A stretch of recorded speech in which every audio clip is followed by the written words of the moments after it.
Episódio 6. O caminho.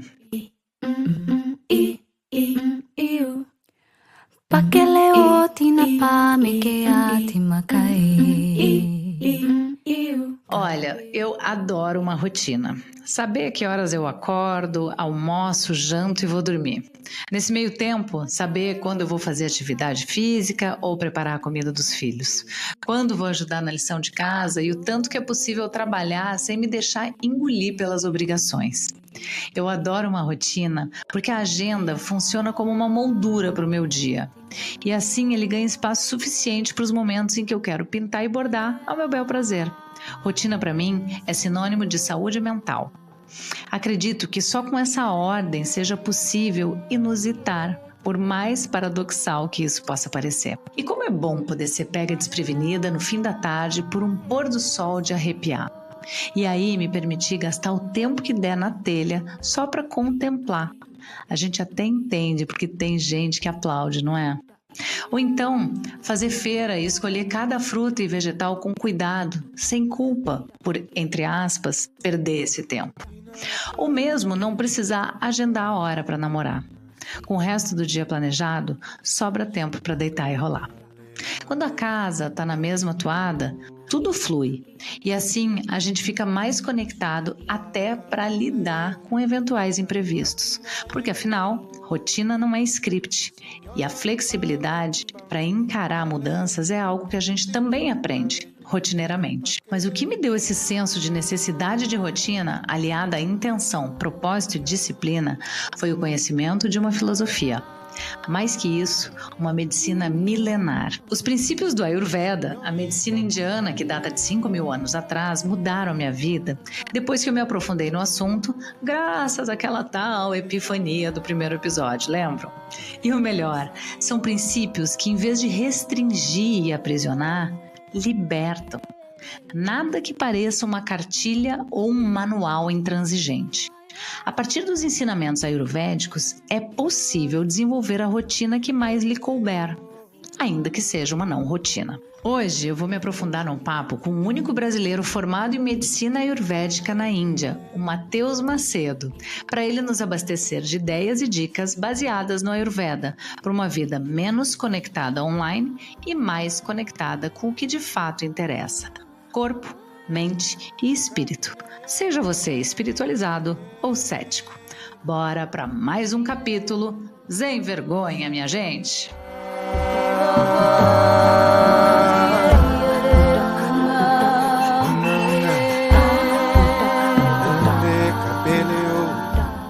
Ayurveda, a tradicional medicina indiana, quer dizer ciência da vida em sânscrito. E diferentemente do que muita gente pensa, nada tem a ver com religião. Ela parte do princípio que é preciso nutrir e harmonizar o corpo e a mente para ter saúde. E isso pode e deve ser feito por vias naturais: comida de verdade, atividade física e cabeça equilibrada, seja por boas noites de sono, seja pela prática do silêncio. O Matheus Macedo é um carioca que 10 anos atrás, durante um sabático na China, quando resolveu dar um tempo das aulas que cursava na faculdade de Direito, apaixonou-se pela medicina. Tanto que ele resolveu chegar às raízes dos conceitos em que começou a se aprofundar, e é aí que a Ayurveda entrou na sua vida.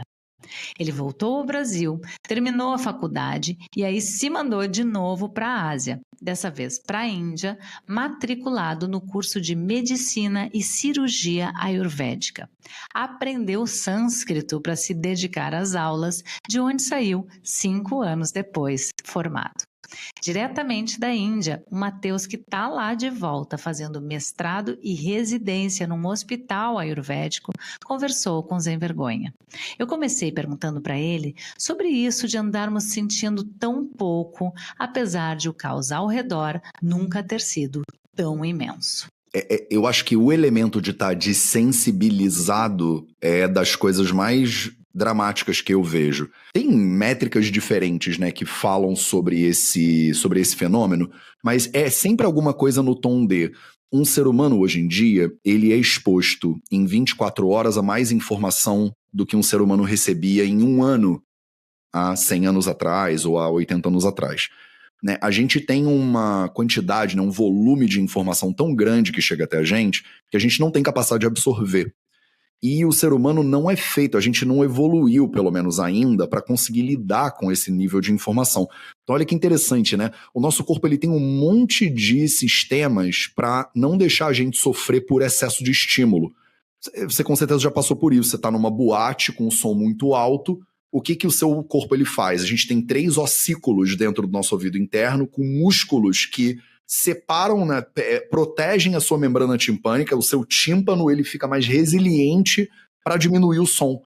E aí, resultado, você sai da boate, você fica ouvindo pi durante um tempo, mas aquilo ali é o teu corpo tentando te ajudar a não sofrer com excesso de barulho. Eu tô dando um exemplo bobo, o nosso corpo tem 1 milhão desses. E a gente, é muito interessante como a gente evoluiu num lugar que não tinha tanto barulho quanto boate, mas a gente evoluiu para poder se defender da boate. Uma das coisas que acontecem quando a gente se expõe à informação em excesso é que a gente vai realmente se protegendo, fica menos sensível, né? Na nossa cultura hoje de TikTok e Instagram, não tem outro jeito de sobreviver se não você dar um passo para trás. A gente está completamente sobrecarregado e o nosso corpo está tentando defender a gente da quantidade de estímulo que está acontecendo e a gente corre o risco sempre de ser só um tio velho que estão achando que o mundo está perdido e o TikTok não tem lugar na civilização. Dadadadada. Agora, como é que navega isso, Fernanda Lima? Como é que navega isso? É com muito cuidado. É com um nível de velocidade que hoje em dia não é mais permitido pra gente. O que eu prego para as pessoas é a coisa menos sexy do planeta Terra. Eu falo para as pessoas, a coisa mais vital para a gente sobreviver como ser humano no mundo que a gente vive hoje é a gente desacelerar. A gente precisa desacelerar. E a sensação que a gente tem é que se a gente desacelera, a gente perdeu. Mas você não viu a notícia que saiu ontem. Eu falo, dane-se, não vê a notícia de ontem. Pega uma coisa que é importante e se debruça só sobre ela. Você não vai conseguir. Entendeu? Você não vai conseguir acompanhar esse ritmo maluco e tem um elemento dessa velocidade que é para te manter desinformada e perdida mesmo. Então eu acho que o superpoder, para quem se preocupa com a própria saúde, para quem se preocupa com a educação dos filhos, para quem se preocupa com o destino da humanidade, que convenhamos que tá complicado pra caramba, ou com o meio ambiente, ou com seja lá o que for, eu falo assim, desacelera. Porque a gente não criou esse problema em 3 minutos e não vai resolver ele em 5. Sabe? A gente precisa desacelerar. Falo isso o tempo inteiro para os meus alunos hoje em dia. Você quer ver um dever de casa que eu tô passando para paciente cada vez mais? Pode parecer coisa de maluco para quem tá ouvindo isso aqui agora. Pensa, calma aí, não sabia que a Ayurveda falava dessas coisas, né? Eu falo para as pessoas assim, cria intervalos de 10 minutos entre os eventos do seu Google Calendar. Intervalo. Tipo, você tá proibido de conectar uma coisa na outra. Fazer uma reunião, aí a reunião acaba às 2, aí 2 começa outra coisa. Aí essa coisa acaba às 3 e 3 começa outra coisa. Você não consegue, você não tem como. Não tem como terminar uma coisa às 2 e começar outra coisa às 2, porque você não tá em 2 lugares ao mesmo tempo. Então o que acontece? Você sai de uma coisa sempre atrasada e chega na outra coisa sempre atrasada. Então a sensação que a gente fica hoje em dia também constante é de estar sempre atrasado. E a sensação de atraso, ela mexe com os hormônios horrorosos do nosso corpo e deixam a gente completamente ansioso. Você acorda de manhã, você faz o quê? Eu pego o meu celular, já errou, já zerou o jogo como ser humano. Errou. Porque tu não sabe nem como é que teu corpo tá. Você não sabe onde é que tá o teu cotovelo, o teu joelho, o teu pescoço. De repente tá todo torto e aí pega e olha o celular. Eu falo pra pessoa, acorda de manhã, a primeira coisa que tu tem que prestar atenção quando tu acorda é o teu corpo. É você. E não foi eu que inventei esse troço, não. Tem um texto meu de 1500 anos atrás. Olha só, é o nosso caçula no Ayurveda. É o texto mais recente do Ayurveda que a gente usa, considerado um dos tops, assim. 1500 anos atrás, no capítulo 2, são 120 capítulos. O livro é todo escrito em sânscrito. Pode sânscrito no podcast, Fê? Claro. Vou gastar um sânscrito, então. O segundo capítulo ele começa assim, ele fala assim, Brahma muhurta utishtet swastorakshartamayushaha sharira chintam nirvartya. Você deveria acordar de manhã cedo. É a primeira regra que ele dá para o ser humano ser saudável. Ele fala, tu quer ser saudável? Tu deveria acordar cedo. Ele fala o horário, né? Tem um horário aqui na cultura védica que eles chamam de Brahma muhurta. O Brahma muhurta é aquele horário que o céu já está começando a clarear, mas o sol ainda não saiu do horizonte. O ser humano é um bicho diurno, a gente não é notívago, né? Segunda coisa que tu deveria fazer, acabou de acordar, preste atenção no seu corpo. Ele fala Sharira Chintam Nirvartya. Você deveria botar atenção no seu corpo. Ele não fala Instagram Chintam Nirvartya, WhatsApp Chintam Nirvartya, e-mail Chintam Nirvartya, marido Chintam Nirvartya, esposa Chintam Nirvartya. Não é nada disso. Filhos Chintam Nirvartya. Filhos Chintam Nirvartya. Não, é Sharira, é o seu corpo. Como é que você tá? Você tá com vontade de ir ao banheiro? Você tá torto? Suas costas estão doendo? Como é que tá sua perna? Você dormiu bem? Você tá com sono ainda? Você deveria estar acordando agora? Sabe, tipo, como é que você tá? Como é que você tá? Só que a gente acorda e já comete o primeiro pecado que eu vejo para a saúde dos seres humanos, que a gente cata o celular e enfia ele na cara. E aí, olha o que acontece. Você olha para o celular, tem 40 WhatsApps, 30 Instagrams, 200 e-mails, e aí quem manda na sua vida é o Mark Zuckerberg. Exato. É isso que acontece. Não vale a pena, não vai dar bom. Não tem como dar bom. Não vai dar bom. Tá, que mais? Tô amando. Terceiro. Ele fala, depois que você parou para observar o seu corpo, você deveria fazer todas as suas limpezas. Okay. Você deveria lavar o rosto, você deveria escovar os dentes. E aí eles fazem uma lista de altos cuidados. É muito interessante porque eles falam, você deveria estudar, você deveria louvar os deuses, você deveria cuidar das vacas e dos animais e dos outros bichos. Quando você vai preparar a sua comida, antes de comer, você tem que dar de comer para os outros. Eles tentam ensinar a gente a ser generoso, a ser empático. Eles falam, cuida do seu corpo, faz atividade física. Tá lá, tá escrito, Vyayama é o nome que ele fala. Faz atividade física. Depois de fazer atividade física, toma um banho. Banho é diário, na visão do Ayurveda já era. Aí você vai parar pra comer. Aí como é que faz pra comer? Aí tem todas as regras da comida, né? Você tem que comer em silêncio, não pode ficar falando muito. Total. Tem que focar no que você tá comendo. A sua digestão, ela é totalmente derivada da qualidade da atenção que você coloca no seu alimento. Se você come e você nem sabe o que você está comendo, aí você tá vendo televisão e mexendo no celular ao mesmo tempo, não tem como você digerir. Não tem como a digestão ser bem feita. E olha que louco, né? Eu sou clínico, né? Então eu vejo muito paciente. O que meus pacientes fazem? É o contrário disso tudo. É o absoluto contrário disso tudo.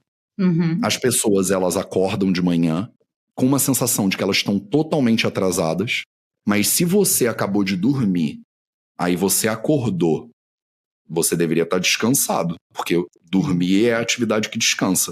Sim. Então não vai conseguir descansar durante o dia, porque o dia é a atividade que cansa. Se você olhar no dicionário Aurélio, deve estar escrito lá. Tipo, de manhã, acabou de dormir, tem que estar descansado. Aí você fala, não, eu tô exausta de manhã. E aí, o que você faz? Quando você acorda e observa você mesma, o seu corpo, e você vê, cara, eu acabei de dormir e eu ainda tô cansada. Aí você tenta entender por quê. Você tá dormindo pouco? Você tá dormindo leve? Você tá dormindo num quarto barulhento, tem muita luz entrando, você jantou muito tarde? Alguma coisa tá acontecendo. A gente não faz nada disso. A gente fala, cala a boca, corpo, que eu tô atrasado pro trabalho. Toma um café e manda brasa. E aí vai virando uma bola de neve, entendeu? Tipo, infelizmente, o que acontece vai virando uma grande bola de neve. E aí a pessoa chega pra mim na clínica e ela tá um novelo. É um ninho de marfagafo. E aí eu preciso sentar e só exercer bom senso e dizer assim, vamos parar. Onde começou o problema? O primeiro princípio do Ayurveda, Fê, de tratamento, em sânscrito chama Nidana Parivardhana. Nidana Parivardhana significa parar a causa do problema. Não tem coisa mais óbvia no mundo. Se você não para a causa do problema, você não tá fazendo nada. Você só tá, tipo, passando o tempo. Tá indo no sintoma, né? Vai medicando o sintoma. Exato, tem uma goteira na tua sala. Tu acorda de manhã, tem uma poça. Aí eu vou lá e seco a poça. Aí eu passo meu dia inteiro, faço tudo, vou dormir. Quando eu acordo no dia seguinte, tem de novo lá uma poça. Eu vou lá e seco a poça. Vou dormir, acordo, vejo a poça, seco a poça. Meu marido, minha esposa, olha pra mim e fala, amor, eu tô vendo que todo dia tu acorda e tu vai lá e seca essa poça. Eu comprei esse rodo especial aqui pra você. Porque agora, em vez de tu ter que abaixar pra passar um negócio, você passa ele mais ergonômico. Ó, aí, pô, beleza, acordei, pego o rodo, seca a poça. Acordei, pego, já faz parte da minha rotina. Aí vem um amigo meu, muito considerativo, né, me ama muito, ele fala assim, cara, todo dia tu seca a poça. Tu sabe que eu vi outro dia uma propaganda do pano da NASA. É um pano da NASA. Ele absorve 10 vezes mais água, ele seca 10 vezes mais rápido. Eu comprei aqui um pano da NASA pra você. Aí tu pega o rodo, bota o pano da NASA e seca a poça. Você passa a sua vida inteira melhorando a qualidade do seu secar a poça. Mas tu nunca para pra se perguntar, calma aí, por que tem uma poça? Aí tu para investigar assim a tua sala, aí tu vê, tem uma torneira num lugar ali que não era pra ter e ela tá pingando. Aí tu vai lá e fecha a torneira e acabou, tu seca a poça uma vez só. Só que vocês não tentam simplesmente dar 2 passos pra trás e tentar entender o que você tá fazendo, o que tá gerando o problema no primeiro lugar. Cara, e muito louco, né? Porque a maioria das pessoas acha que a rotina e a disciplina engessam a gente, né? Quando, na verdade, eu te ouvindo falar, esse é um caminho para a liberdade. É o único caminho pra liberdade. É o único, porque pensa, né? Pensa um pouco. Isso que as pessoas acham que é liberdade hoje em dia, não é. É uma prisão completa. É uma prisão da pessoa achar que ela pode comprar a bolsa que ela quiser. Mas a ideia de que você precisa de uma bolsa é uma prisão mental, que alguém inventou e deu pra você. O ser humano, ele precisa de muito pouco, muito menos coisa do que a gente acha que a gente precisa. Ai, que maravilha. Em algumas abordagens ocidentais, Matheus, as emoções como raiva, tristeza e ansiedade são vistas quase como né, como um problema a ser resolvido. A Ayurveda enxerga essas emoções de outra forma? Como é que a gente pode acolher essas emoções sem nos deixar dominar por elas? Muito boa essa pergunta, hein? Primeiro de tudo que não tem como você ser dominado pelas suas emoções, né? Porque o pronome possessivo, ele tá aí pra dizer quem é que manda em quem, né? Tipo, se elas são minhas emoções, não sou eu que sou delas, elas por definição não deveriam ter poder suficiente pra me dominar. Se a minha emoção, ela ganha poder suficiente pra me dominar, é porque eu tô dando esse poder pra ela por algum motivo. Então, isso exige, obviamente, né, a construção de um potencial domínio que não é tão simples quanto o que eu tô falando. A galera que estuda yoga, Vedanta, Ayurveda, essas são as ciências clássicas daqui, né, mas tem muitas outras que ajudam a pessoa a meditar, né, fazer respirações, essas coisas todas ajudam a pessoa a entender quem ela é na fila dessa padaria cósmica e parar de se confundir. Olha que interessante, né? Tem um livro nosso no Ayurveda que é o mais antigo de todos. Eu falei desse de 1.500 anos atrás. Tem um outro que tem uns 3, 4 mil anos, né? Chama Charaka Samhita. E ele fala assim: a doença original dos seres humanos, aquilo que gera sofrimento, tristeza e dor e tudo que tem de errado com os seres humanos, em sânscrito chama Prajnaparadha. É uma coisa só. Ele fala que desdobra todas as outras. Prajna significa conhecimento. Aparadha significa bloqueio ou desvio. Ele fala assim, o primeiro erro que todo ser humano comete é a falta de conhecimento sobre a verdade. Sobre quem você é e sobre quem você não é. Sobre o que é seu e o que não é seu. É o papo inteiro que a gente está tendo aqui hoje, né? Quando a gente começa a se embolar em um monte de mentiras e essas emoções todas aí, a prevalência e o poder que elas têm e o domínio que ela tem sobre mim, isso é uma construção. Isso foi construído lá atrás, na nossa vida. E foi nutrido por algum motivo. A maioria delas, a maioria das emoções boas e ruins, elas são úteis, primeiro de tudo, né? Então, eu fiquei com medo, porque eu estava numa situação que ela era realmente muito violenta, perigosa, e o medo me salvou. Eu desenvolvi essa resposta emocional numa época que ela fez sentido.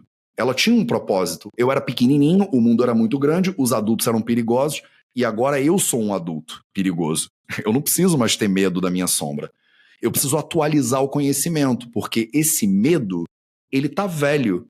Ele tem cheiro de naftalina, ele tá podre já. Ele não serve mais pra nada. Ele é um medo que eu tô carregando porque ele fez sentido no passado. Então, desautorizar o medo não serve pra nada. Eu falo isso muito pros meus pacientes, né?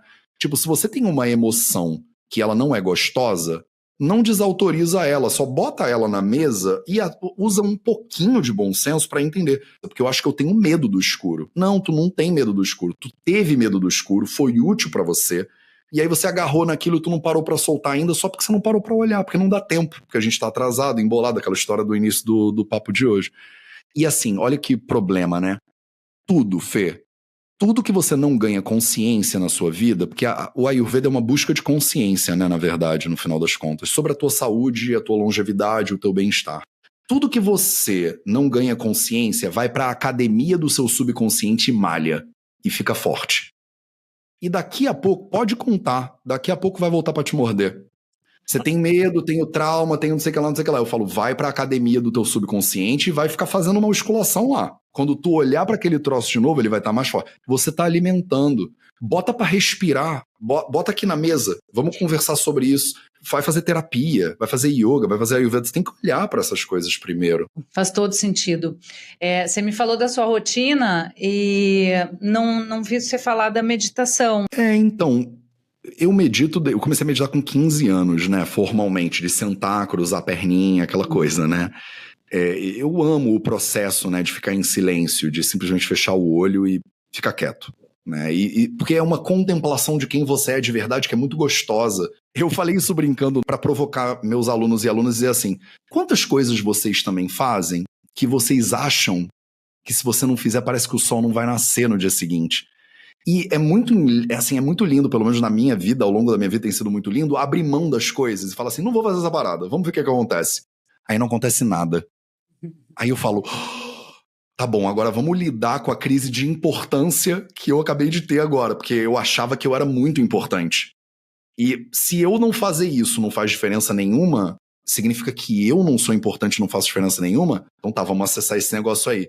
Quantas coisas eu faço que são desimportantes que eu faço só pra auto-justificar a mentira de que eu sou muito importante? Porque meditar é se lembrar que você é totalmente desimportante.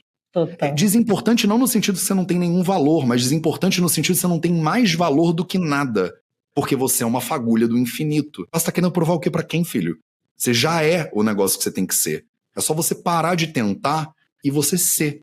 Então, não fazer nada e ser parte do todo, não ter que merecer, sabe? Não ter que fazer não tem que ser útil. A gente acha que utilidade é o que justifica a nossa existência. A sua existência, ela não exige justificativa. Você já existe. Você já tá aqui, você já é amado, você já é parte da família. A gente já te ama e já vai te abraçar. Você não precisa fazer nada pra ganhar o seu espaço, entendeu? E essa é a lembrança que eu acho que a meditação, ela provoca. É uma coisa tipo assim, volta pro teu lugar de natureza. Porque você tem uma natureza de felicidade. O sentido é esse aí, né, que você tá falando, né? Parar, silenciar, entender que a gente não é nada, né? E esse nada é tudo que tem. É mais do que o suficiente antes da necessidade de suficiência, sabe? Porque essa busca por suficiência, ela nunca vai terminar. E é interessante, né, haver uma reportagem, né, entrevista com esses atletas olímpicos, o cara batalha a vida inteira pra ganhar o ouro. Aí ele ganha o ouro, aí pergunta pra ele, como é que você tá se sentindo? Ele fala, nunca me senti tão vazio na minha vida. Claro. Uma sensação horrível de, o que eu faço agora? Eu sou a pessoa mais incrível que todo mundo me disse que eu tinha que ser. E agora? Aí agora vem o doido do Ayurveda e fala assim, bom, primeiro que tu não precisava ter feito nada disso, mas beleza. Agora lembra que tu sempre foi essa pessoa, tá ligado? Não é educação Montessori, não é que todo mundo ganha uma estrela, a vida é competitiva, a gente tem conta pra pagar e tudo bem. Mas, tipo assim, meditação é isso. Meditação é você sentar e você lembrar, você já tá dentro do coração da mãe, sabe? Tipo, você não precisa lutar pra ganhar. Quando você não tem nada que você chama de seu, você para de existir? Ou sobra alguma coisa aí? Se eu tirar a sua barba, o seu cabelo, se eu tirar seu senso de sexualidade, seu gênero, se eu tirar essas coisas todas e botar dentro de uma caixa, 2 minutos, depois tu pega tudo de volta. Não tô querendo implicar com quem você acha que você é, não. Mas tira essas coisas todas que você chama de meu, minha identidade, minha nacionalidade, minha religião, meu partido político, meu gênero. Tira tudo isso e bota dentro de uma caixa. 2 minutos. Sem esses meus todos, o eu que fala meu, isso aí é o quê? Precisa de quê? Tá faltando o quê nisso aí? Tá faltando alguma coisa? Meditar, pra mim, pelo menos, é isso, Fê. É sentar e lembrar. Eu não tenho como perder nada. Você não tem como tirar nada de mim. Se você tentar, você vai tirar um monte de coisa que é minha.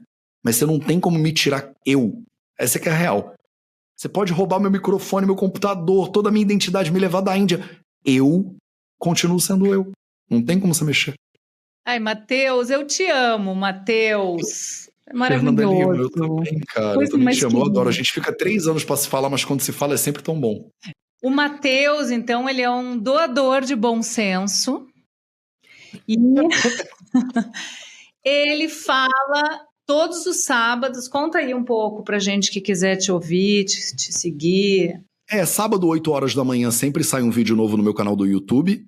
Chama Vida Veda.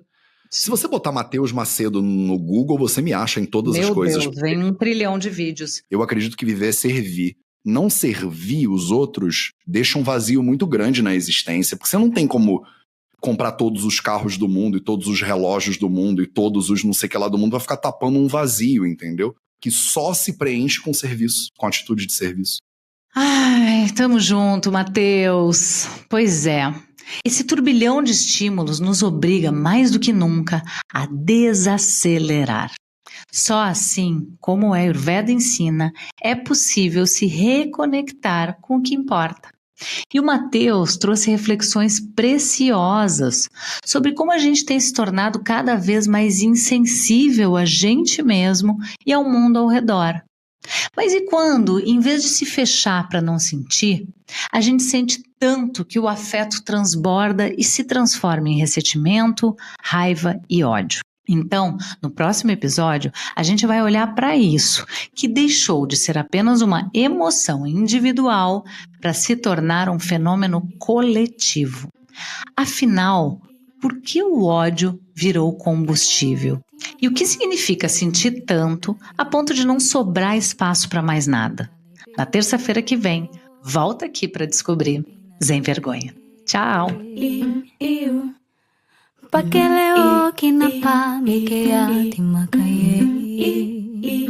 O Sem Vergonha é um podcast dividido em curtas temporadas e em cada uma delas a gente vai tratar de um tema contemporâneo diferente. Dessa vez a gente vai falar sobre o sentir e a nossa busca por sentido nessa vida. Te espero no próximo episódio. Sem Vergonha. Ficha técnica. Criação, Fernanda Lima. Roteiro, Fernanda Lima e Luísa Caram.